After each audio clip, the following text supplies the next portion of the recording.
Welcome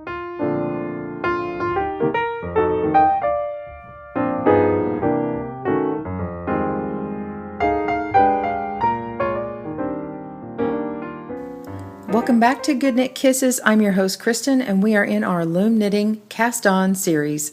Let's get started. Today I'm going to show you the scalloped cast on. This is the opposite of the chain cast on. I'm going to make a slip knot, put it on your hook. This hook is a size F to go in between the pegs, but use whatever's appropriate for your yarn and your loom. So we're going to, I'm going to actually start on the right and work my way to the left, but you can certainly go the other way, whichever is more comfortable for you. So we're going to pick our beginning peg. Let's just get a stitch marker here. And so we're going to start here. Put our crochet hook between the first peg and what would be the last if we join, because we're going to work our way this way.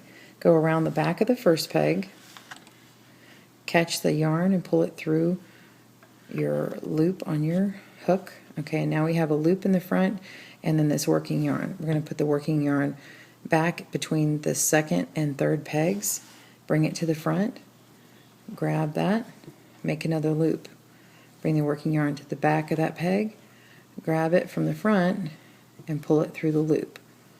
So we're going to keep pulling from the back and pulling to the front. So let me do that again. So you've got your loop between these two pegs. There's no peg, there's no stitch on this peg.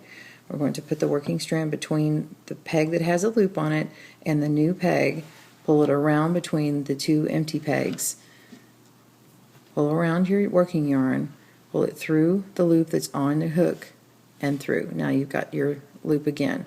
So take your working strand, go to the back, bring it forward, grab it, pull it through, and you've made another loop.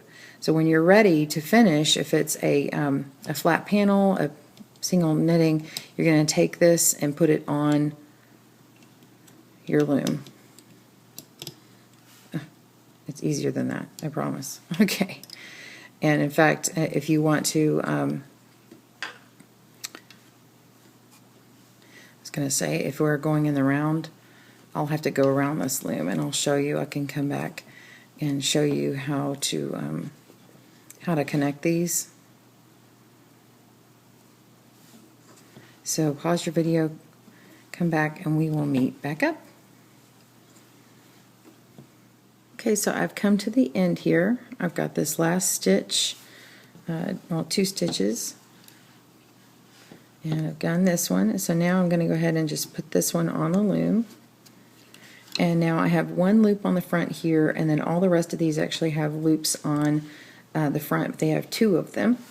And so I can bring the working yarn to the front, or I can bring it to the back. Now some people like to take it and pull it up snug and then work this front loop like this, so they have a little bit extra tightness. And then you can work the tail. Samantha at Once Upon a Loom, she likes to take her tail and then work it up through here when you weave.